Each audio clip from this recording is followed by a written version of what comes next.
So Harrison Price from the Historic Wall Center. We welcome in columnist for the Province and Postmedia, author of the new book, Gino. I'm sure you've heard. Great Christmas gift for the Canucks fan on your list. It's Mr. Patrick Johnston. How are you?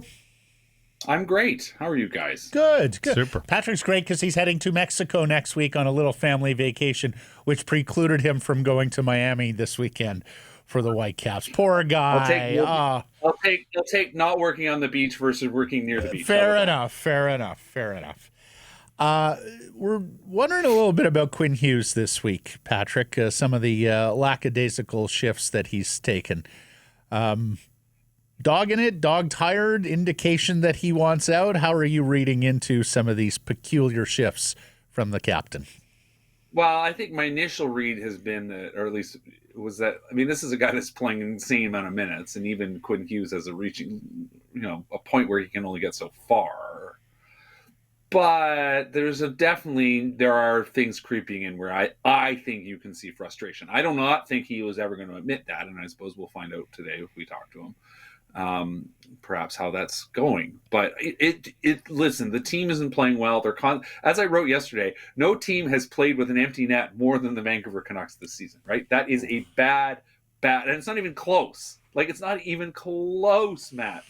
They played, I think, 112 or something, 115, and the New York Islanders are next, and they're like 25 seconds per game fewer. Like, it's wild. I mean, at a certain level, to Adam Foote's credit for like not being afraid to pull the goalie, but it's like, as I said, the old Ken Wilson quote, if you got to kill rats, that's fine, but you just rather not do it all, and that's like blocking shots. Well, that's also like pulling the goalies. So, listen, Quinn Hughes feeling frustrated about where his team is at, given where they've been, given how things have gone. I suppose I can understand, but it still doesn't look good. Do you have anything on Hughes? No, we can move on. Is there... Do you perceive there's any urgency on the Kiefer Sherwood file? I asked that because he's without a goal in 7 games. It's just the 3 points. Now, We've talked to David Pignotta today, who says, I think the reason there's a pause in all of this is because there's just so much interest in Kiefer Sherwood, and that would be a good thing. But what's your sense of how urgent they are on the trade Sherwood file? Well, I think that's a reasonable way of looking at it. Certainly, I mean, I've heard, for instance, like I've heard people say Minnesota. I've heard Montreal is really hot after him. And so if you're looking at playing a few different options against each other in a moment where, it's not like the deadline's not there, right? Like they haven't set an internal deadline for themselves. The sort of gamesmanship of all of it. Yeah, like, I mean, you look at, I know he's not a center and Tyler Seguin is a center, but like, does that change what Dallas is looking at? Like, are there, I don't know, to be clear, I haven't heard him connected with Dallas, but I'm just saying things clearly, I think also in the broader sense, I think I'd probably shift it just because of some of the lineup news that's come out this week. No, I think it would be reasonable to assume that the Canucks are kind of like, we're not going to rush. I mean, there is no rush beyond the fact that other teams probably want to get the player integrated in their lineup, right? Like it's less about the Canucks and more about other teams and where they're at. So that's I think more than anything if you were to ask me why do you think this is taking a while, well, I think that's probably why, because they're just saying, all right, what do you guys want? Like, this is on you guys. If you want them, let's go. There's these other teams are interested. It was my fantasy football deadline yesterday, and I knew I had a guy that literally was interested in one of my guys, but he was also interested in another team's guy, and he offered me an offer and offered the other guy an offer. And guess which guy didn't get it because he was busy, focused on work or something? That would be me. But that doesn't happen in the NHL, right? That's why I don't play fantasy. That's why it's just too much damn time. We've got jobs to do. Well, hold on. We have to point out a violation of Okrent's rule here on the program. Daniel Okrent, the inventor of rotisserie baseball, whose number one rule was, to you, nothing is more interesting than your fantasy team. Yes. To others, nothing is less interesting. You have been fined for this offense, too. You will be fined for this. No, but you have been fined for this, too. You have brought it up. No, I have used fantasy to draw comparisons to real life situation. I suppose Patrick just did the same thing. Don't even care. I felt bad bringing up at all, like, because I mean, it also goes back to the old lesson from when I was a teacher, which is there's nothing more boring than teacher chat. Like, no one wants teachers should not do it to begin with, but no one who's not a teacher wants to hear about it. In the staff room it plays. Outside of the staff room, not so much. How confident are you that the Canucks will not be bringing in draft picks in the trades that they do make this season? I am not. I am not. Are you asking me a double negative? He just did. I would not be surprised. I would not be surprised if draft picks come back. Now, will the draft picks stay is a different question. Because when I talked to Jim Rutherford last week, like, that was something I did make a point of clarifying. Like, just to be clear, you guys are willing to take back draft picks. And he's like, yes, obviously we're more interested in young players, but if what it takes to make a move is an interesting draft pick, and conceivably they can turn around and use it on something else. They like to use draft picks as currency. I would not be surprised to see that happen. No. Well, and the other thing that we should update since our conversation last week, because last week we fixated on a Canucks executive using the word rebuild for the first time since Trevor Linden in 2017. And yet the reporting this week from, insiders seems that goalpost, believe it or not, Patrick, and we previewed this last week, it seems to have moved, right? Including Dollywall's unfortunate statement that they're looking for players to keep them competitive, to which, social media had a field day with the word competitive.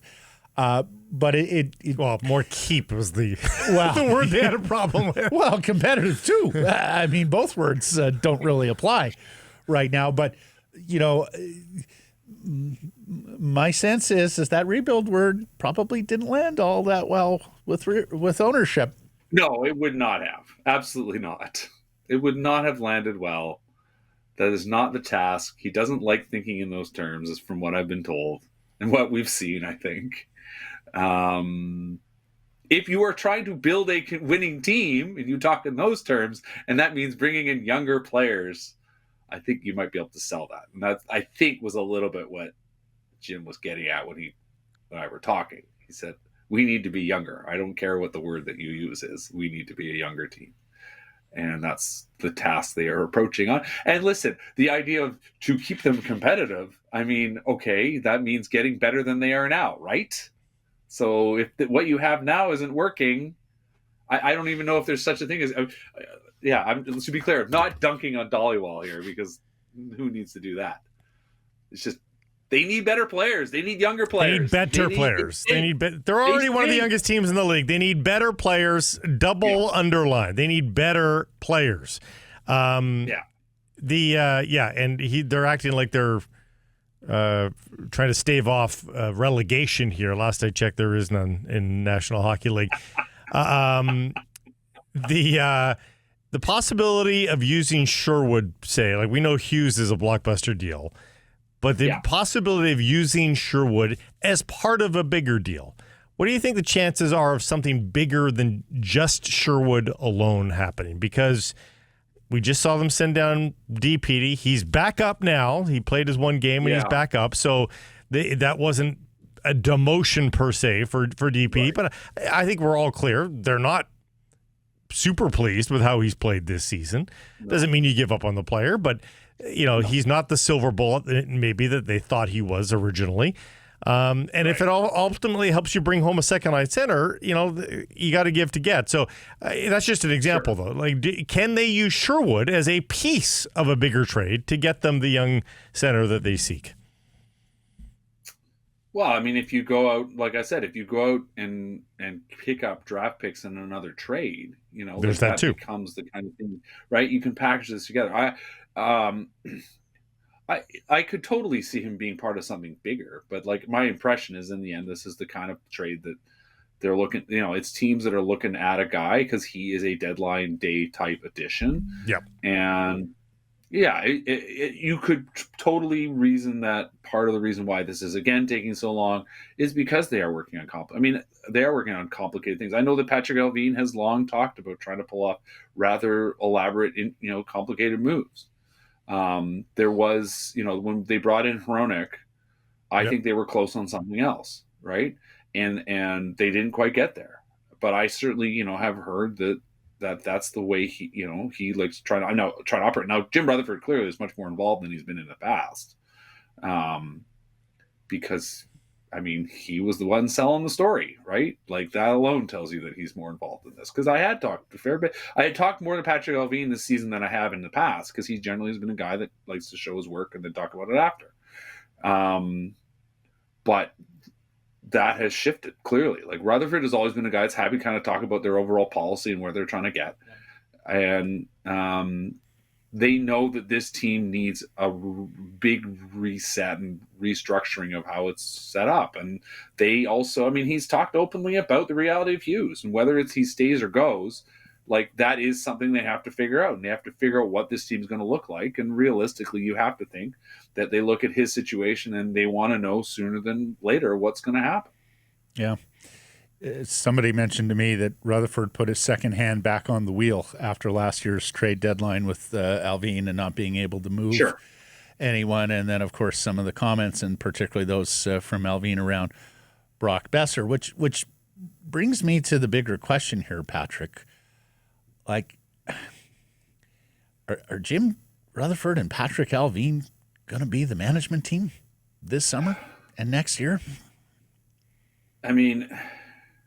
If you want to sit back and think about all the kind of questions that important people connected and no longer connected to this team might have had, like Rick Tocchet could have stayed. Was he anxious about that? Right? Like, he was a guy that talked pretty openly about how much he liked the people he worked for, right? And given an opportunity to go somewhere new, and, at the time he didn't know exactly where he was going to go, like, he landed with guys that he knew were going to be there for a while in Philly. I think that was an important thing for him. And if you look backwards, like, Quinn Hughes has had 4 coaches in 5 years. And partly that's on the current management group, and partly that's from how things were before, and partly that's on the owner himself. It has been an unstable environment in coaching wise. And, if you're going to sit back and be ruthless and you look at where things are at and what happens, this isn't just about this particular owner, right? Like, when your team does not win in most places, management takes the fall, right? So the conventional analysis is that these guys are on the hot seat. And I wrote this before the season. I said, look, like, this team was in a good place 2 years ago. They had a huge, terrible stumble last year. And now they've got to right the ship. And if they can't right the ship, it is going to be all eyes on them. Everybody around the league talks about it. You talk to people who work for other teams, and they all talk about it. They all have had this management team on a clock. So here we are. Is there any chance that Dale Talon elevates in all of this? Either an influence or a title? I'm really skeptical. Listen, I know he's been there. Like, there was noise about him in Pittsburgh before Rutherford left. And there was, I went back just to double check on. There was actually a report in The Athletic on that referenced this. But yeah, there was interest, I think, at the time from the previous ownership group. So like Mario Lemieux and those guys, perhaps bringing Talon in as some kind of capacity. And at that time, it's clear that Rutherford was not keen on the idea. So how he ended up here is not clear. But it was from having talked to people that are kind of connected to it, as far as I could tell. First of all, he was originally just called senior advisor. And all that did, really, that was clearly to give him the ability to just go and watch hockey games in South Florida, like on sort of NHL terms, and just not have to pay for a ticket. Like, I don't think it's cheap, but it's just like, he wants to be around the people he knows. And, interestingly enough, he is now officially on the website as a pro scout, right? So they've given him, and he's been in pro scouting meetings, and he's showed up and done his job. Like, I as far as I can tell, that's it. Obviously he has management experience, but as I wrote about when he left the Panthers, he spent a decade in Florida, made the playoffs twice. And one of those years was because he was in an all-time bad division. So, like he's also 70. He's also 76 in training camp, Patrick. Like, this is not the droid they're looking for. Yeah, and as I always say, you never say never, especially in hockey, and nothing's done until it's done, and sometimes it's not even done after it's done. So, like, I can't say it's impossible. I just think it's highly unlikely because the role he's filling is one that was sort of with a purpose for him, and not so much as a holding pattern job. Um, not so much as a holding pattern, sort of a guy that's the alternate, when you guys tell me you've been in this longer, but Blake, when Alain Vigneault was hired as the Manitoba Moose head coach, it was clear that he was there as potentially as Mark Crawford's successor, right? Yeah. Like that Yep, was for sure. that was pretty well understood. So I just have no sense of that being the case here. What do you think? Can I ask him one more? What about Ryan Johnston? Is there any chance that he elevates here? Like, is there a world where they go, this season has been terrible. Patrick Halveen, you're moving on. Ryan Johnston, you're moving up with your Calder Cup That's ring. the least disruptive, isn't it? Like, that's no one blinks an eye if that happens. Yeah, and that's sort of the continuity version of it. And listen, I asked someone that, and they said, listen, I have a hard time believing that if you get rid of Halveen, you're not getting rid of Rutherford too. Like that just. Like Jim, I suppose, could pull the plug on his handpicked GM, but in the end, it is his handpicked GM. And again, this isn't just about his owner. This is the conventional: is that if your guy didn't work, then you didn't work. So. But there's a natural terminus there with Jim Rutherford too. His contract is done in one more year, so it's a denouement anyway. So, what do you think the symbolism will be along these lines? I mean, if the Canucks lose tomorrow night, there's a very good chance that on Hockey Night in Canada on Saturday night, the Vancouver Canucks will be in last place in the National Hockey League. Like, what do you like? That's bad optics. That's not us, by the way. That's simple truth. Your team does not play well. Yeah. Like that has nothing to do with the questions we ask or the comments we make or the analysis we may have of what's wrong with this team and this organization. They are a hair away from being the worst team in the NHL. You're telling me there's not direct causation from a toxic local media and the last place standing of the Vancouver Canucks? That's one because in our heart of hearts, we're a bunch of losers and we want them to lose too, right? Yeah. Like losing is life, and that's all people should experience is pain and misery. Like, no, let's be clear here. We want the questions we ask are because the fans want the team to win. And the question is, why aren't you winning? Like, it's not that hard. And I would say Jim Rutherford's credit, he generally answers those questions. There are people who bristle against the idea of being asked questions about why aren't you winning. The answers aren't that hard. And the questions aren't that hard either, right? Like at the end of the day. It's simply go win. That's what people want. It's more fun. The 2024 playoffs were a lot more fun. The Vancouver Whitecaps are a lot more fun, right? They're in the MLS Cup final. They are one of the most marvelous group of players and coaches and managers to talk to right now, especially because they are winning. Like it's more interesting to cover winning teams. And people want to watch winning teams. And that you can see the buzz around town about the soccer team. And there is no buzz about this hockey team. And that is because one is winning and one is not. And that has absolutely nothing to do with the questions or the comments that reporters make. And I'm sorry that I'm talking about us so much because nobody cares about our problems. Yeah. And so we're going to end it at that. I didn't even mean it from a media standpoint. I just meant like how do they expect status quo and job security if you're the last place team in the NHL? And I wrote this. I wrote this. I think I wrote this after the last. Who was the Sunday game against the Flames, right? And just the complete lack of any kind of energy whatsoever in that crowd. Right? An awful performance from a team that has mostly not played very well this year. And the fans couldn't even be bothered to boo. Right. Like, and on a Saturday night, like, is that a different story? Are people going to be a little more energized if the game does not go well? Like, I hope the game doesn't go well. I hope the game goes great and they win 5-2 and people are excited and jumping out of their seats because they got to see a home win. But the team hasn't won at home. And there we are, right? Like, win at home, people will cheer for you. Don't lose. And if you lose, it could be a very embarrassing scene, as Blake said, on the biggest program in hockey. Yeah, I saw a tweet yesterday of the resale market and a pair of tickets in a certain section that are available for just about every game remaining. Yeah. At a reduced price. For the season ticket member right now, it almost feels like duty. Like there should be a punch clock at the doors of Rogers Arena. Yeah, punching in for duty and punching out 2.5 hours. Yep. And later. think about those people. Like, think about all those people, right? Like, they've had their tickets jacked, 40, some of them 40% in 2 years, right? And they're being given this. And now they can't even find the value. And, like, listen, nobody buys their tickets just to flip them. They obviously know the game and they buy them so that hopefully they can make some of their money back and not have to spend the mint that they've already paid, right? But, like, they can't even do that. And that's the relationship. Like, I talk a lot about relationships with your fans, right? And that's a broken relationship. You can't even deliver to these people who invested all this money in your organization, right? And that's, in the end, that is why, it comes back to me. It's not just about, we can criticize the players, but it's about the whole kit and caboodle, right? Like, from the top down. You're not delivering a product that people feel is worth it because people aren't paying for it. There's suckers that are paying for it, and then they're stuck with what they have because they gave you the faith that you would deliver. And that hasn't happened. At least the beer's cheap. Oh, wait. Exactly.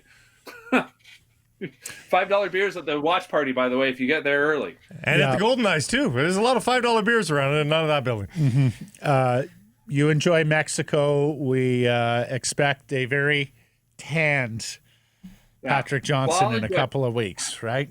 And before that, I'll enjoy the MLS Cup final. I can tell you that much. And the Whitecaps will be great. By the way, are you pointing out that Thomas Muller has just, he talks every day? You know who doesn't talk every day? Who is, in fact, as far as I know, not talking before the MLS Cup final?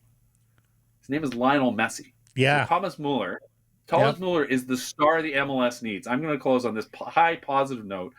Whatever he does on Saturday, this guy gets it. He likes where he is. He loves where he's playing. Everybody should learn from him. And they don't just have to be a star player. They just have to be a star personality. And just smiling is hard. Smiling's hard, though, Patrick. It's hard. I think frowning takes more muscles. Yeah. It takes more muscles to frown than to smile, and I've known that my entire life, and that's why I try to be the way I am, even if people think I'm grumpy. Keep smiling, buddy. Happy, keep smiling. Keep shining. Buy my book. No, wait, it's over here. Buy my book.